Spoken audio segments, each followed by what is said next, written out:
So welcome to my review of the CCA CA24, which I'll show you in a second. So this, as of this, when this video is made, this is the top of the line flagship from CCA, and these have, as you can see in the description and the title, these have 12 balanced armatures each. So it's quite a ambitious release, because their previous one was the KZ AST and AS10 from the sister company. So yeah, as usual, full disclaimer is this is sent out to me by Linsol to review, so thank you very much. I was not paid to do this video, and all thoughts and opinions are my own. And with this high kind of crazy driver count, I was looking forward to review these. So yeah, let's just get into it. So as you can see, they come in a quite plain packaging. For flagship, they really should have changed what they've done, because it's the same as much cheaper options. For some people it doesn't matter, and it does help keep the cost down, but for flagship I think it should be a bit better. But anyway, mine is the no mic version and it's black. That's what they look like. So specs are obviously 3.5mm plug, 0.75 pin type, which is the normal C type, as you can see, 10Hz to 40,000Hz, so it's a big range.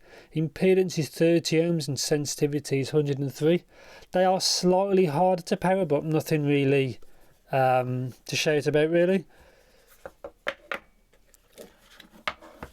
Buyer's guide in here, sorry, the user guide, my mistake. I've done this a few times before, but it's all in there if you want to.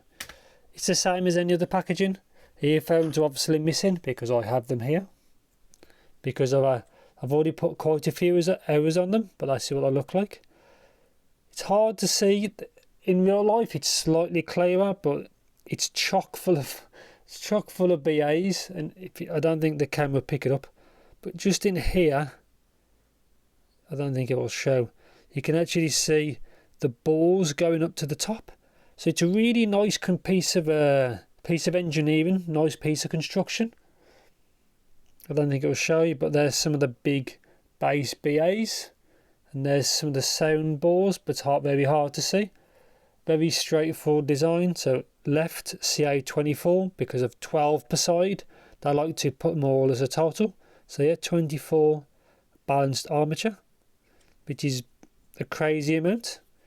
They use the thin nozzle type, as you can see, and the smaller thin tips. So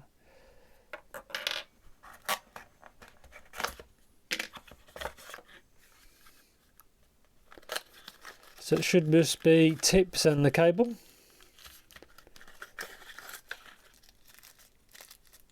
You can see tips in there, which is normally small and large. So there's 2 small, 2 large, and 2 medium that's already applied.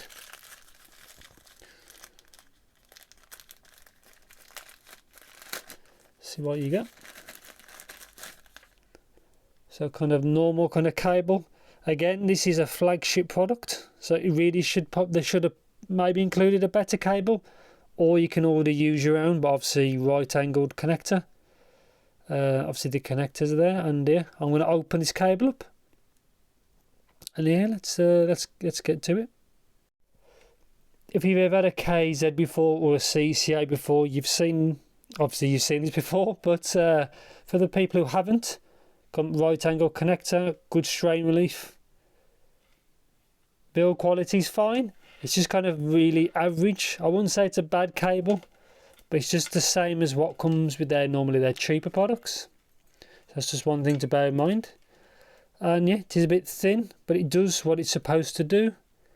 And that one says L. So a little bit hard to read. So this is the L. Just see it there.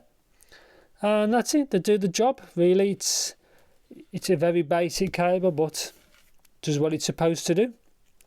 And yeah, so actually let's get on to the review, because I've already put a lot of hours on these already. And yeah, let's get to it. So finally on to the review part of the CCA CA24. At least they keep the naming system kind of consistent with the amount of drivers. So let's get straight on to fit and comfort. And they're actually, considering it's a thick boy, as you can see, I had no issues. It's very secure, and they do isolate very well because it is an all armature design, so there's not really in the way of venting. So if you look on the actual inner shell, there is no vents. I can't see any. So it does isolate very well, which is either good or bad, depends on your situation. But then again, I wore this for I think 3 hours in one sitting. I actually didn't have any issues. Taking it out for a couple of seconds, put them back in. Works fine. Obviously they're quite, as you said, they're quite thick. They're meant to be the same as the KZ AST, but I personally haven't tried those. I think they're just kind of rebranded, you know, one for one company, one for the other. But yeah, comfort, fitment was fine, no issues at all. Sensitivity, slightly harder to power than normal. They do benefit from a cleaner source, but I had no issues at all.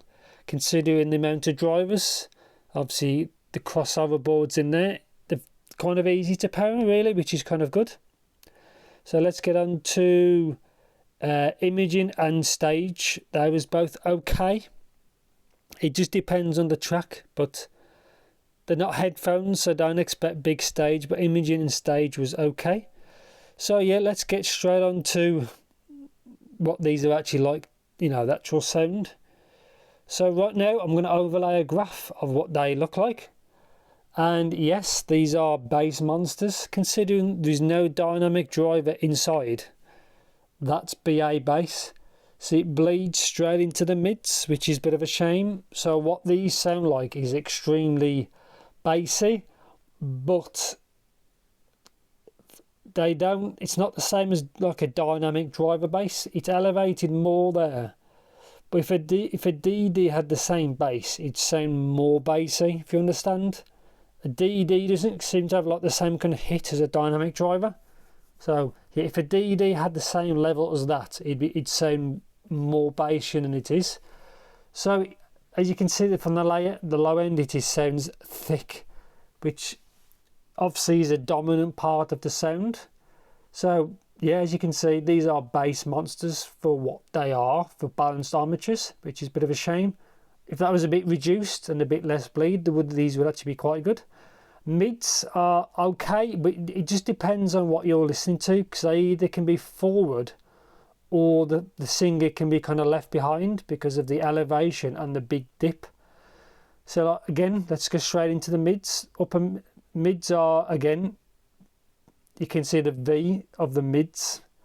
Elevation, the upper part, so some female vocals are forward, some are less so. Some instruments or whatever is in that range is forward, some things are pushed back. It's such a big elevation, which is a bit of a shame. But again, obviously 12 drivers is harder to push, so yeah, female vocals in that area are really in your face. But then again, some things are further back. Treble, let's get into treble. Harsh, it depends on the music, but it can be harsh, but it is really elevated lower treble. Then around the 5-ish area, you can see there's another bit, and then it just drops off like a cliff. But really, the better tuning would have been less 2K, less 5K, then a bit more like 8. So bring the higher part up, and then the other parts down would be probably more beneficial to how humans hear, you know, like the treble region. But some tracks are incredibly detailed and some aren't. So, and also higher the volume, more things stand out. I found these sound better at a moderate volume, moderate to lower volume. And yeah, that's pretty much, look from the graph, you can see, you can imagine, if you know graphs, you can imagine what that sounds like. So for like electronic music, these are bass monsters for things like that. But then again, it can sometimes sound a bit bloated. I wouldn't say they sound muddy because there's 12 drivers doing the whole lot. So I wouldn't say they're muddy, I'll just say the low end's bloated. It all depends on certain tracks. So certain tracks sound immense with that kind of graph, but some things just sound really off. So some things sound really forward, and then certain instruments are really there in your face, and then Other ones are like really pushed back. Same for vocals. It's kind of an odd piece of tuning. But EQ, like my previous review, the Tin P1 Plus, because there's so many drivers, which means flexibility with EQ. So what I would personally do is lower the low end, reduce the bass, and then up higher part of the treble, and then lower the mid to lower part of treble, and that should make it way more balanced. But obviously you've got to be quite adept at EQing. So out of the box, that's what it looks like, which is a lot. But this is an improvement of the ASX. I've also graphed that before I've done this video. I graphed the CA24 and I graphed the KZ ASX, which is about 12 months old. And this is an improvement of the ASX. In some parts, it's quite an improvement, but it needs more. It should have had more research. I think it's obviously with so many drivers, it's quite complicated to tune. And they should have took the time out to do a really well balanced piece of tuning, because I think they can do it. But this is better than the ASX. And obviously I do like the fit, like I said before. It just like, it needs a lot more refinement. You can either do that yourself with EQ, or you can also tip roll, change cables, do what you want to do. But that's how it sounds with the included tips, and with the included cable, that's what it looks like.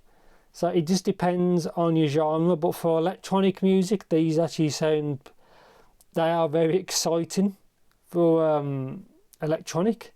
Now I've tried this with a couple of movies, and obviously the bass response makes some parts of the film sound nuts, because it just sounds so impactful. But yeah, it just depends on what you're going to actually use them for.